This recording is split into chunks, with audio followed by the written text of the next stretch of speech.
Jetës së përditshme, sipas të dhënave të fundit nga Eurostat, 1 në 4 familje shqiptare nuk arrin që të paguajnë në kohë detyrimet që përfshin banesën e tyre. Pra qeran, këstet mujore etj. Cilat janë faktorët mendoni ju?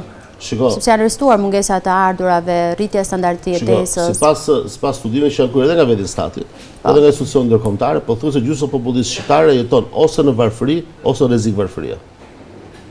Ndërkohë që neve kemi në letra rritje ekonomike, kjo rritje ekonomike nuk është e prekshme për qytetarët dhe nuk po lufton atë plagën e madhe që ka shoqëria shqiptare, e cila është varfëria, e cila më pas shkakton dhe plagën tjetër, që është shpopullimi.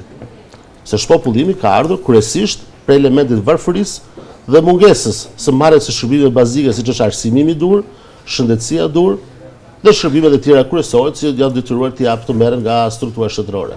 Kjo ka bërë që popullata shqiptare sot, shqiptarët që jetojnë në vendin tonë, praktikisht të përgjysmohet, ku pjesat dërmuese atyre që janë larguar janë ata që janë ende apo janë të ri në, le themi, në kampin e punës, janë pjesa kryesore e fuqisë punëtore. Kemi popullat cila vitin 2010-2011 ishin moshë mesatare as 30 vjeç, sot kemi popullat pas 15 vitesh, kemi popullat cila është ka moshë mesatare 43 vjeç. Pra kalojmë vite dhe plakemi me të njëjtin trend, me të njëjtin lëvizshmëri, me të njëjtin ndryshim të këtë kohës, e cila është një kamban alarmi ekstreme. Dhe sot flasim për njerëz që nuk kanë mundësi të paguajnë qiran, është një katër e popullatës shqiptare, po njëkohësisht anën tjetër shohim tendrat dhe shohim abuzimet që bëhen për lukset e ndryshme qeveritare. Këte kemi kryeministrin që lëviz me helikopter, ndërkohë që Juglindja e Shqipërisë u bllokuan 11 ditë taksi rrugor, dhe ata që kishin nevojë për shërbime shëndetësore nuk arritën të merreshin dot ndoshta.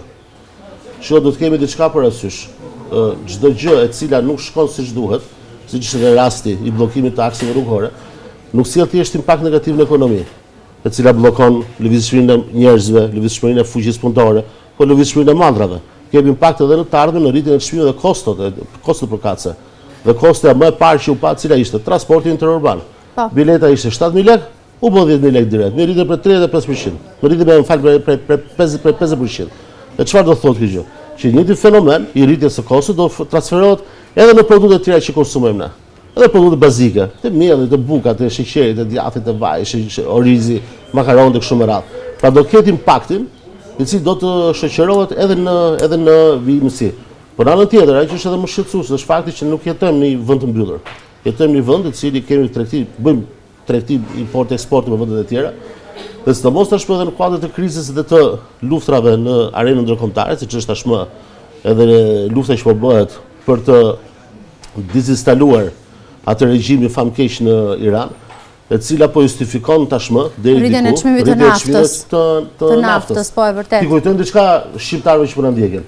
Në çdo litër naftë që ne blejmë, 60% e blerës së naftës që ne paguajmë është taksa ndaj shtetit. Dhe 40% që është ai që prodhon, ai që nxjerr nga toka, ai që mbush fuqit, ai që pastaj transferon në pranie, anijet që vinë në barin detet e marrin në oqeanet për të ardhur në përvende ndryshme bashkë me Shqipërinë. Përpunimi i tyre i asaj nafte, depozitimi, gjitha për këtyre, futet dhe transportin brenda Shqipërisë, kësuar te pika e karburantit, bashkë me fitimin që do ketë sipërmarrja është 40% e çmimeve, gjitha kjo. Vetë shteti duke ndetur. Ndikimin më të madh e kanë taksa thoni ju në rritjen e çmimit të naftës. Shteti duke ndetur, duke bërë sehir, duke mos bërë asgjë praktikisht, të merr 60% të vlerës. Pra, ndikim më të madh kanë taksa, sepse kryeministri thotë që po negocion edhe me kompanitë e tregtimit. Sa në dorë ka realisht kryeministri për të negociuar mbi çmimin e naftës me kompanitë që e tregtojnë? Nëse kryeministri dëshiron dhe qeveria dëshiron të ulë çmimin e naftës, mjafton të çbëj vetë marrjet e veta për rritjen e taksave mbi litrin e naftës. Dhe ajo që mund bënte në mënyrë urgjente ishte, siç e ka rritur me 240 lekë çmimin e naftës, vetëm si pasojë e rritjes taksës së qarkullimit. Apo siç ka rritur me 40 lekë të tjera si pasojë e rritjes së aksizës, ti ke sot pothuajse 300 lekë, të cilat janë rritur taksim nga kjo qeverisje aktuale, vetëm në këto dy zëra, të cilat qeveria duhet të kthejë mbrapa shqiptarëve, sidomos në momentet kur çmimet rriten në arenën ndërkombëtare, siç ka ndodhur gjatë këtyre ditëve, dhe nge pas të fluktuacionit e çmimeve, për t'i ardhur në ndihmë ekonomisë, sipërmarrjes, po edhe individëve dhe njerëzve, dhe atyre që bëjnë transportin e madhëra, po aty që bëjnë transportin e njerëzve, që të mos se ndjejnë çmimin e naftës. A e dini që sot buxheti është në suficit? merr më tepër para se sa të shpenzon. Ktheja më qytetarëve njerëzve. Ktheja më parat njerëzve të bajnë. Çfarë do të bënte për shembull opozita apo të ishte në pushtet konkretisht gjëja e parë, sepse ndonjëherë duket sikur opozita është përqendruar vetëm tek sulmet që kanë të bëjnë me drejtësinë dhe jo tek shpalosja e një programi të mirëfillt ekonomik që ndoshta dhe qytetarët opozita do bënte dy gjëra. Mund t'i bashkojë rreth një alternative që i përfaqëson më shumë. Po nisa kjo fundit, së pari ne kemi filluar dhe shpalosjen e alternativës tonë, patëm disa ditë më parë me Departamentin e Infrastrukturës, do vazhdojë dhe ditët e vijim dhe javën e vijim. Keni programuar edhe me Departamentin e Ekonomisë? Me çdo patjetër që do bëhet, do bëhet shumë shpejt madje. Por dhe emergjente për të pyetja juaj, cilat janë dy gjëra që do bënte sot opozita? Po.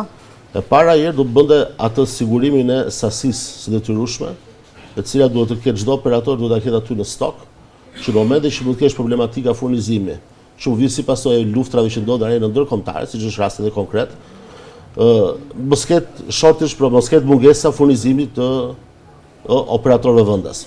Pa që mos sillte atë goditje fillestare. E dyta, në momentin që ndodh një fenomen, në momentin që rritet çmimi, çfarë ndodh?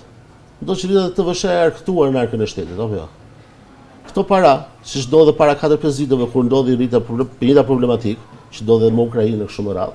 Çfarë ndodhi? Ndodhi që arka e shtetit mori mbi 300 milionë euro të ardhura shtesë të papritura si pasojë rritjes së çmimeve. Ku një prej atyre zërave ishte edhe çmimi i karburantit. Nuk erdhi si merit e përmirësimit menaxhimit në sektorin tatimor dhe sektorin doganor. Thjesht ndryshoi çmimi dhe dihet që TVSH-ja është në bazë të çmimit. E thon ndryshe, nëse çmimi i shishës është 100 lekë, TVSH-ja është 20 dhe bën 120 çmimin total.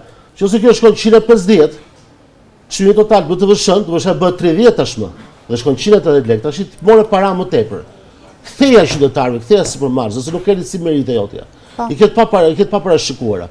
Pra çdo para e cilat vjen tashmë nga rritja e çmimit, se TVSH-ja për çmimin 175 lekë, është më ulët sa TVSH-ja që argëton buxheti i shtetit ku çmimi është 2000 lekë naftës.